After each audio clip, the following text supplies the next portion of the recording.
cada vez tengo una visión menos absoluta de las cosas, y creo que cuando en un sistema político se plantea la crisis secesionista, al menos a corto o medio plazo, no hay otra alternativa que tratar, ya que no es posible a corto plazo de satisfacer lo que los sentimientos hacen plantear a determinadas fuerzas políticas que en una coyuntura determinada son seguidas por una mayoría de su sociedad, ya que esa vía yo creo que es un poco inútil, al menos a corto y medio plazo.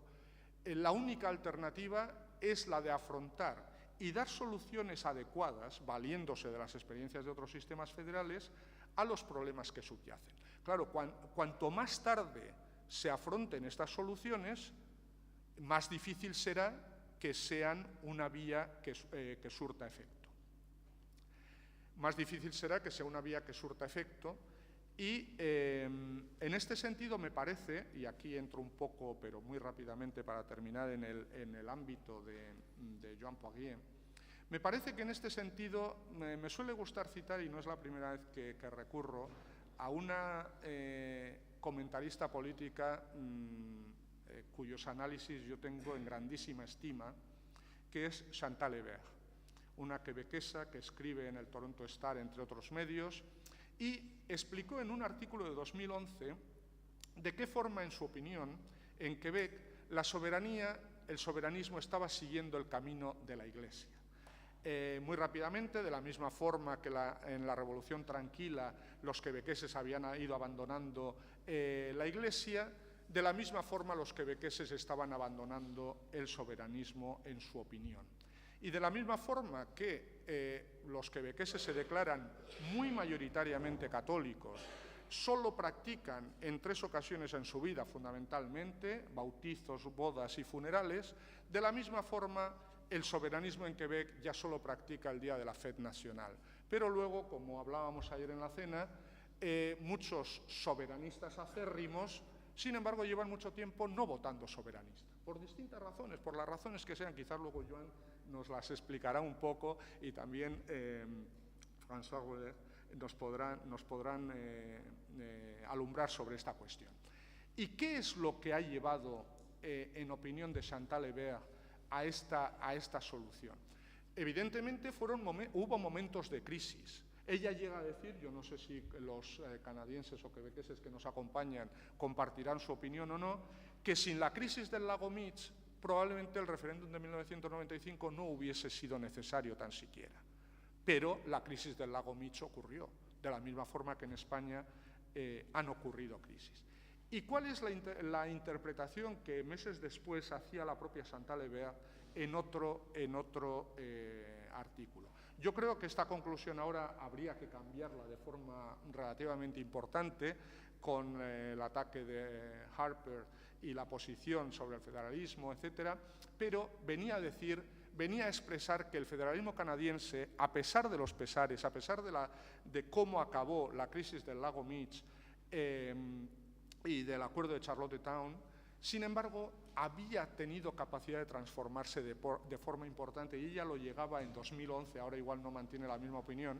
Ella llegaba a decir que los enemigos del lago Meech habían ganado la batalla, pero habían perdido la guerra. Es decir, el federalismo canadiense, en parte, según Chantal Hébert, había tenido capacidad de evolucionar en el sentido indicado, quizás no en el reconocimiento constitucional formal de Quebec, pero sí en la práctica, por la vía que el fracaso del lago Meech había impedido en la práctica. Y para terminar, y solo me he pasado 2 minutos, voy superándome a mí mismo en el control del tiempo, antes era un desastre. Quisiera simplemente acabar con una nueva cita, y ya siento haber recurrido tanto a Gore Vidal, pero les recomiendo fervientemente que se lean su novela, en la que él señala que solo es novelada la atribución de, ¿cómo se dice?, la atribución de las voluntades o de las intenciones, perdón, la adjudicación de las intenciones, pero que todo lo que él recoge está constatado históricamente. Yo creo que un problema importante, y la aplicación a España me parece que es evidente, yo creo que un problema importante es que ni tan siquiera se suele hacer el esfuerzo de entender al otro. Eso no quiere decir, ni es la vía abierta a otorgar la razón al otro, ni mucho menos en todo lo que plantea. Pero creo que un elemento fundamental es tratar de entender por qué el otro tiene la actitud que tiene y tiene las posiciones que tiene y hace los planteamientos que tiene. Gore Vidal reconstruye la conversación entre el presidente Lincoln y Mr. Cook cuando le ofrecen al comandante Lee ser el jefe supremo del ejército unionista, porque decían que era el mejor oficial del ejército de los Estados Unidos. Bueno, sabéis que la guerra civil duró tanto porque fue un desastre la jefatura militar de la parte del bando unionista, fue un desastre y eso hizo que la guerra se alargase muchísimo más y tuviese un número de muertos impresionante, muy superior a lo que según las circunstancias parecía que hubiese sido, no me gusta la palabra razonable, pero bueno, me entendéis o me entienden. Y dice, bueno, Lee, cuando se le ha ofrecido la jefatura del ejército unionista, ha rechazado, a pesar de que cree que la secesión es incorrecta, que no está bien, él no es partidario de la secesión y que la esclavitud es todavía peor. Pero dice que él no puede tomar parte en la invasión de su estado natal. Dice, yo no entiendo a los sudistas. ¿Usted les entiende, Mr. Cook? Yo puedo decir que ni tan siquiera lo he intentado. Muchas gracias.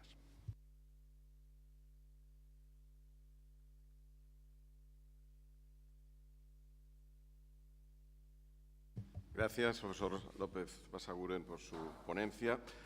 Pasamos a la siguiente ponencia, que es la de Joan Poirier, sobre Estados federales y acomodación de la pluralidad nacional, una comparación entre Canadá y Bélgica. La profesora Joan Poirier es quebequesa, como todos ustedes conocen y como ya se ha puesto en relieve también en la ponencia anterior. Jurista, fue letrada cerca de un magistrado de la Corte Suprema de Canadá y en la actualidad es profesora de Derecho Público Comparado en la Universidad Libre de Bruselas. Tiene muchísimas publicaciones sobre materia de federalismo, especialmente sobre las relaciones intergubernamentales en el marco de los Estados federales, y tiene una publicación que va a salir el próximo año, que es Intergovernmental Relations in Federal Systems.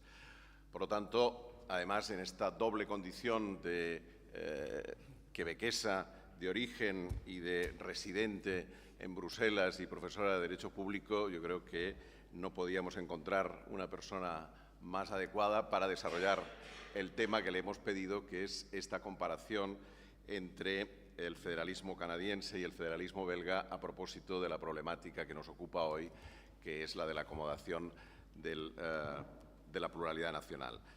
Gracias, profesora Poirier, por aceptar nuestra invitación y tiene la palabra.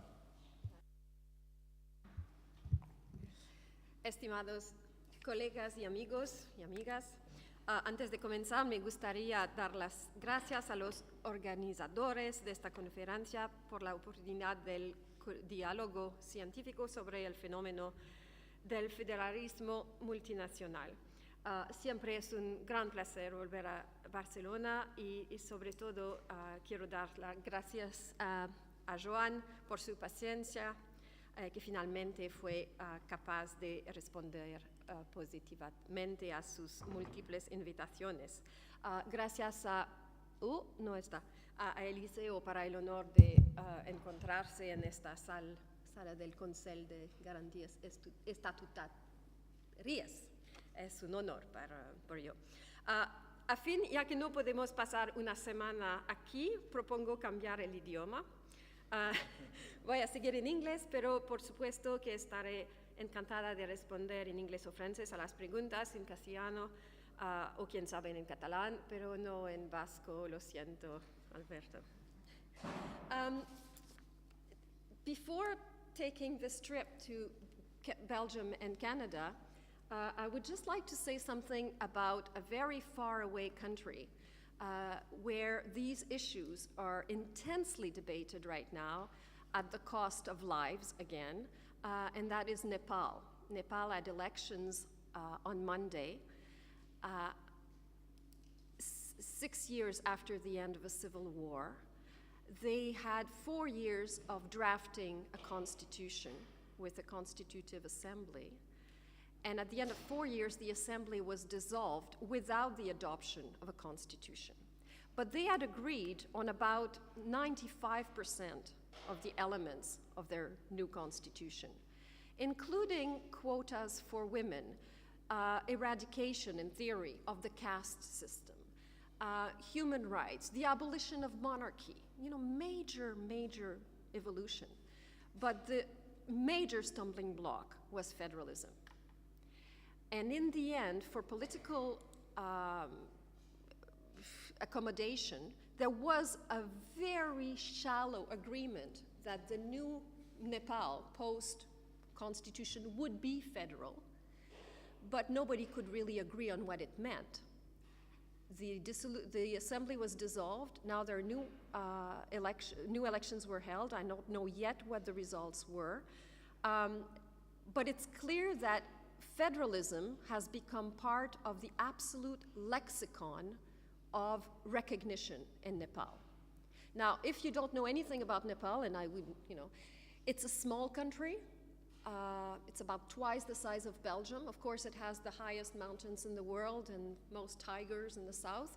But it has over 100 ethnic groups and ethnic languages over a very small territory.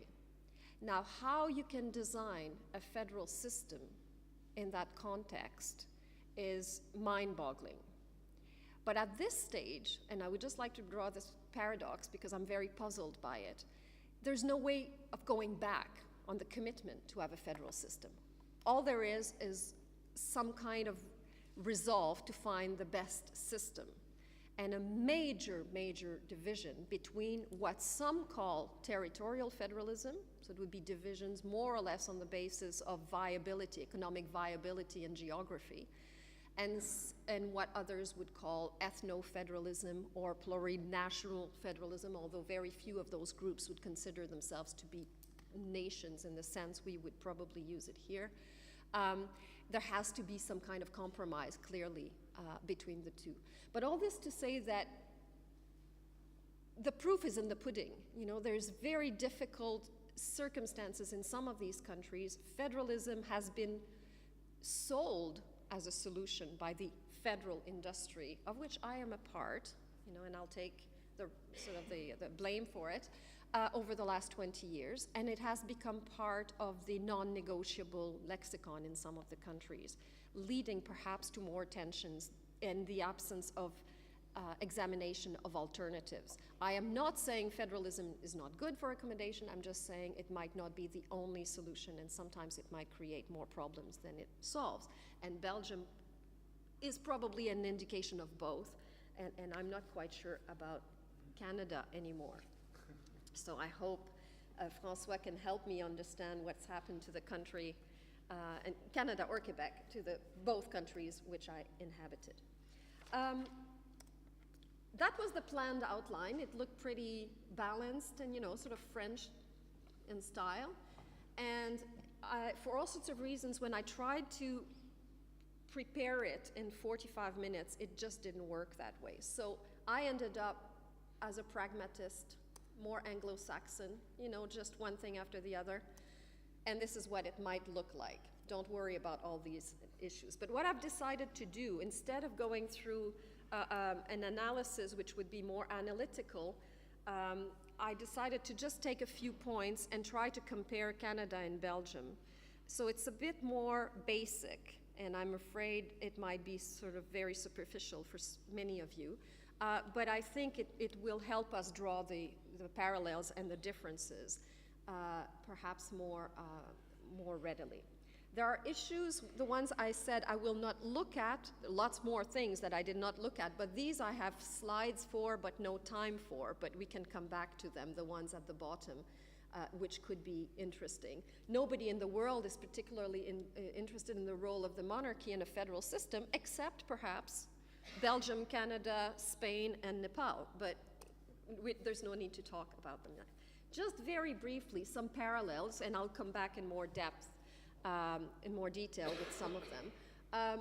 Both are Western democratic, Pacific parliamentary systems, constitutional monarchies. When I say partly Republican at the CU level in Belgium, it means that for the communities and the regions with the constitutive units, the monarchy plays no role. So the laws are proclaimed by, promulgated